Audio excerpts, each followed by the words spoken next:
Hey everybody, it's Justin from Bittner Built, and I have a plethora of very affordable brad nailers here. I used to be all in on Makita. Makita is a good brand. I'm not knocking it. But like I say in my videos, every single brand, no matter who they are, they have good tools, and they're going to have a couple bad tools in there as well. And I had a horrible Makita brad nailer. I spent $325 on it. It was not a cheap tool. But it constantly misfired. It ruined some of my projects. And during a project that I could not ruin, it did. I ended up throwing it and breaking it. And so I needed to finish that project. So I went to Home Depot and I bought this cheapo Ryobi. It was $125 at the time, no battery. I figured, you know what, I got to finish my project. I'll return it after I'm done. And I'll look around and find a much better tool. Well, 2.5 years later, this thing's a rock star. I love this brad nailer. It never misfires. In all that time, and I've put hundreds of thousands of nails through there. So just because you spend a lot of money on a tool doesn't mean it's going to be a good one. So just thinking about how good this one turned out to be, and you see this in any video that I use a brad nailer in the entirety of my YouTube channel. This is my nailer that I use. I'm sure there's some other good ones out there that are more for people who are cost sensitive, maybe. So let's explore these. I want to check out these other ones. They're all under $200. Most of them come for under $200 with a battery and a charger. The Bauer's 89 bucks for the nail gun battery and charger. That's pretty cheap. So we're going to put them to the test, see how they do. It's not to try and say they're the best guns on the market. We're trying to find good, affordable ones. Now, I also went and bought this Milwaukee. This is $279 tool only, $350 with battery and charger, so a lot more expensive than these. We're going to use this one as a baseline to compare these cheaper ones to a much more expensive one of the more expensive brands, not the most, but you know, this one's very well rated. So I'm interested to see how these match up against this one. Is it close or is it really far away? That's the big question of this video. So let's get to testing today on Bittner Built. 3 quick things before we get started. 1, I bought all of these with my own money, over $1,000, with the exception of this one. I was given it about 4 months ago for free. You get free things when you're on YouTube. They're not sponsoring this video. They have no editorial content. The data will tell you if it is good or bad on that one. But otherwise, I purchased everything myself. So, you know, this is an unbiased video, no sponsors. Number 2, air nailers are cheaper. So if we're talking about affordability, you might want to take a look at air nailers. However, you do have to have additional equipment, which can make it more expensive, hoses and compressors and whatnot. Just wanted to mention it. And third, wear your safety goggles. Some of these come with them. I have to admit that I'm kind of lazy with wearing these when I use my nailers, and I shouldn't be. When I did all these tests for this video, I'm filming this after the fact, I had 4 nails that shot up. And it was because I struck other nails, which is what caused that to happen. So I'm very happy that I wore my goggles when I shot this video. I should be better about it, and so should you. Our first test is going to be on consistency of depth. When you're doing molding in particular, you're trying to just recess that nail a little bit under the surface so that you minimize the amount of material that you have to use to fill in the hole.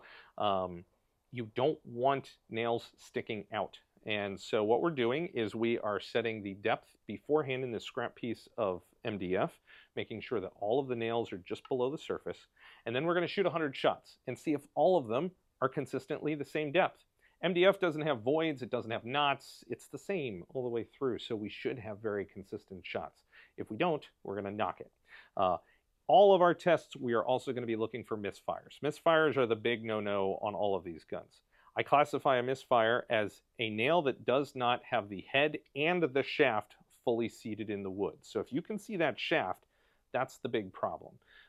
You know, if the head's just poking out a little bit, I can use my punch. It's going to push it in. But if the shaft's sticking out, you have a high likelihood of that shaft bending when you go to hit it. Then you have a lot more work, maybe damage to the workpiece, especially if you get pliers involved to pull it out. Stuff like that, you don't want it. So we want a consistent nailer.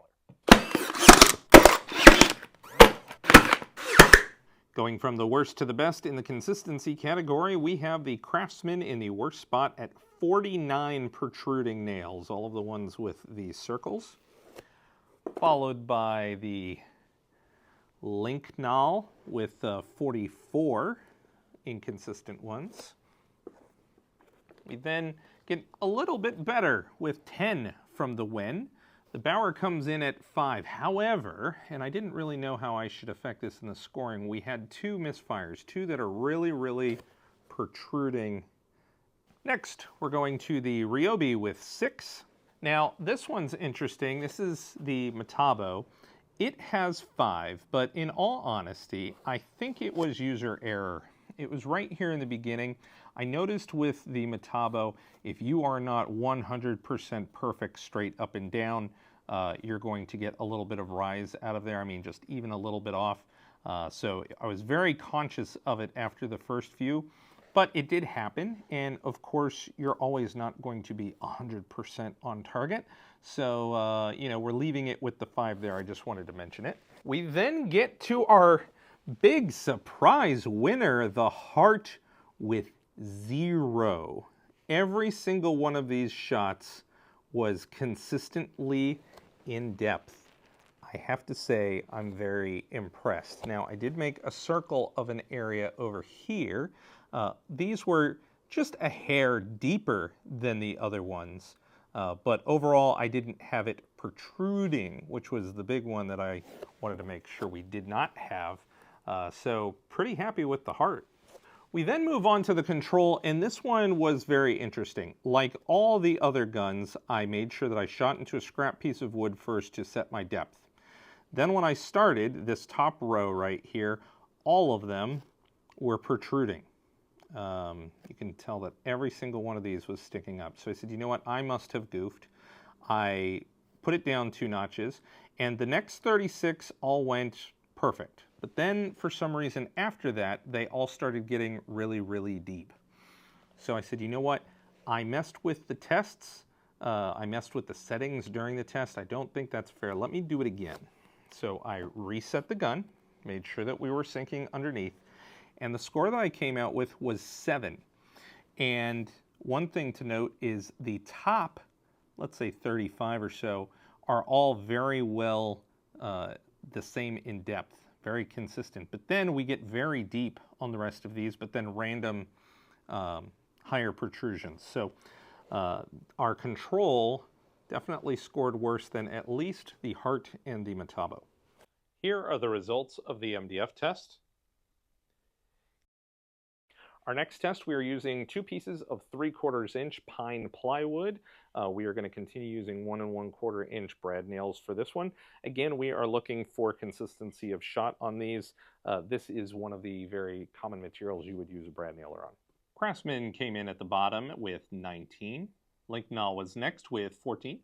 The Wen did much better with 4. However, 2 of them are considered misfires because I can see the head as well as the shaft of the nail. The Metabo was next with 3. We then got on to a big winning streak with Bauer having 0, Ryobi having 0, Heart having 0, and then our Control Milwaukee also having 0. Here are the results of the plywood test.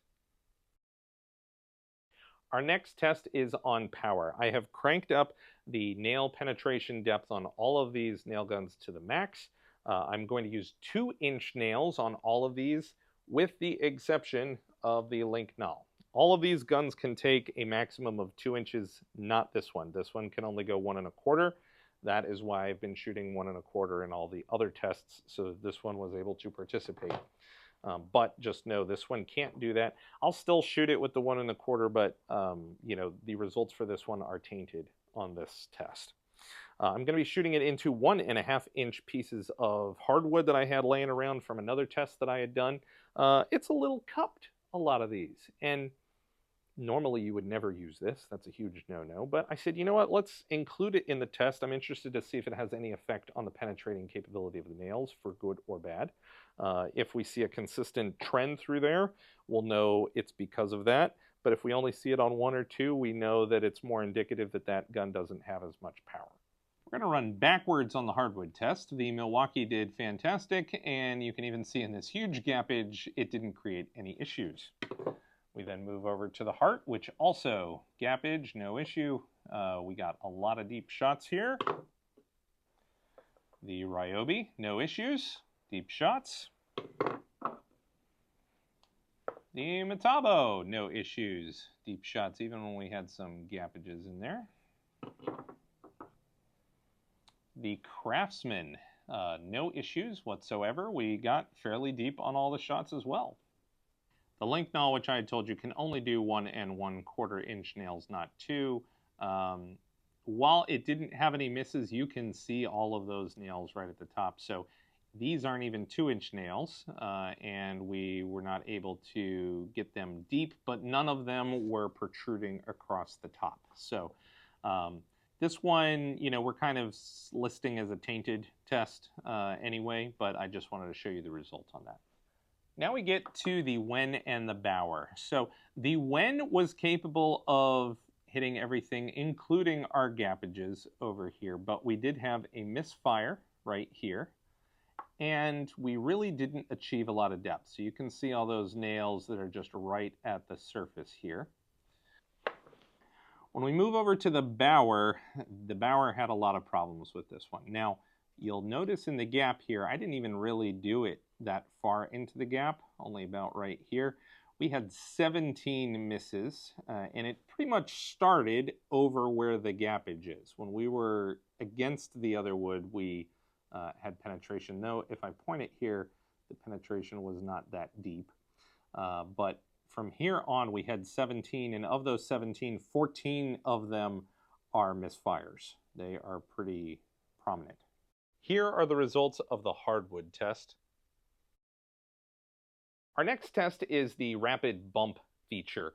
Not all of these brad nails have it, but some of them do. And what that will enable you to do is multiple shots very quickly without having to continually pull the trigger. So I'll put this down, pull the trigger once, and we can just keep firing. So this is very handy if you're up on a ladder doing molding up above your head, or if you're just doing a project where you have to sink a ton of nails into something, maybe building like a torsion box or something.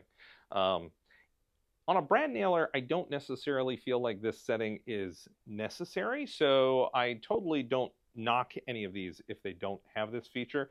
But if this is a feature that's very important to you, it's important to know which one of these have it and which one of these do well at it. In the bottom spot, we are starting with the Wen. We had 10 misses, and 6 of those are actually misfires. You can see the height of these on here.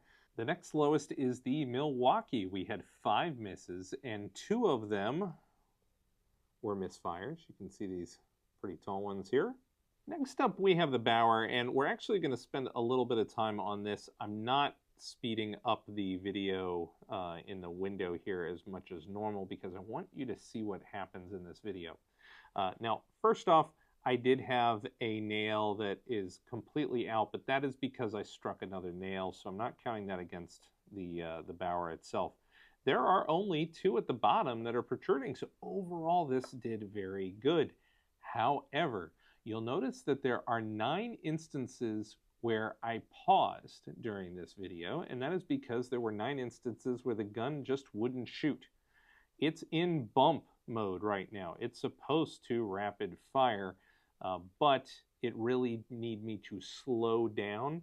If I tried to move too fast, the nail gun just could not keep up, and it would either blank or just not fire whatsoever if I was trying to move too fast.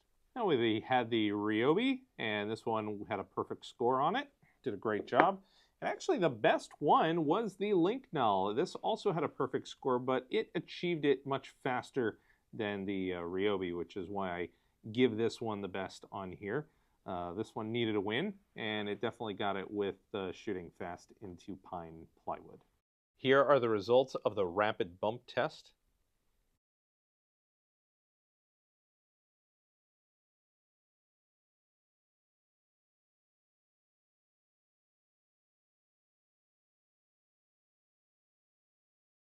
The Bauer 20131C-B is $99 tool only. You can get it as a kit with a battery and a charger. When you buy the battery and charger for $89, you get the tool for free. So overall, you can get this entire kit for $89. It has two lights on the sides, which is acceptable. It does not have a lock. The belt hook is metal. Brad size goes up to 2 inches, and it will not dry fire, leaving 2 to 5 brads in the clip. It weighs 6 pounds 1 ounce, and the max tool width is 85.4 millimeters. The Wen model 20512 is $103.99. That comes with a 2 amp hour battery, charger, and nails. It has two lights on the sides, which is acceptable. No lock. The belt hook is plastic. It can take a maximum of 2-inch brad nails. It does not dry fire, leaving 0 to 6 nails in the clip. It is 5 pounds 11 ounces and 84.8 millimeters at maximum width. The Linknell model L820-BN is $151. That includes two 2 amp hour batteries, charger, safety glasses, hard case, and nails. It has one light in the front, which is excellent. It does not have a lock. It has a metal belt clip. It can only accept brad nails up to 1 1/4 inch. That is the only one in the field that cannot take 2-inch brad nails. It will not dry fire. It will leave 3 to 4 nails in the clip. It is the lightest tool at 3 pounds 13 ounces, and it has a maximum width of 73.5 millimeters. The Hart HP NR02 nailer retails for $159. That includes a 1.5 amp hour battery, charger, and nails. It has one light in the front, which is excellent. No lock. It has a metal belt clip and accepts 2-inch brad nails. It will not dry fire, leaving 3 to 4 nails left in the clip. It is 5 pounds 4 ounces and a maximum width of 88.7 millimeters. The Metabo HP TNT 1850DG retails for $162.73. It has a 2.0 amp hour battery, charger, nails, and safety glasses included. It has two side lights, which are acceptable. It does have a trigger lock. The belt hook is metal. It has 2-inch brad nail maximum size. This machine will dry fire, which means if you run out of nails, it will continue to fire and make dents on the wood, but will not drive any nails, obviously. It weighs 5 pounds 11 ounces and has a maximum tool width of 72.3 millimeters, which makes it the smallest width tool in the bunch. The Craftsman CMCN618 retails for $189. It includes a 1.5 amp hour battery, charger, and nails. It has two side lights, which are acceptable. It does have a trigger lock. The belt hook is metal. It will accept 2-inch brad nails. It will dry fire, which means it will fire if there are no nails in the clip. The weight is 5 pounds 7 ounces, and the max tool width is 101.6 millimeters, which makes it the widest of all the nailers by a considerable margin. The Ryobi P320 is the nailer that we are showing in the video. However, there is a new version of this out.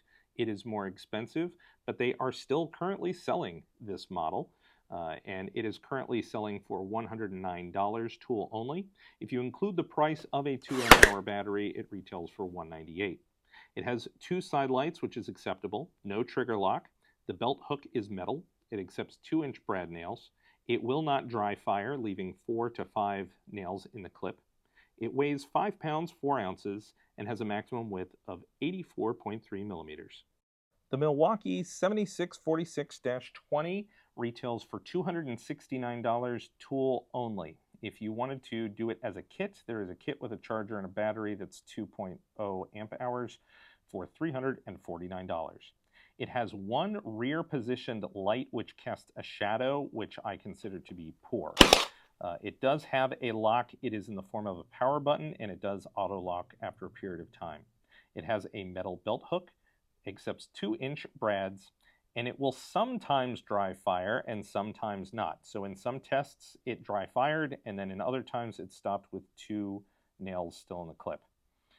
The weight is 5 pounds 7 ounces, and it has a maximum width of 85 millimeters. Of note on this tool, the batteries are loose on here. I have tried 6 different M18 batteries.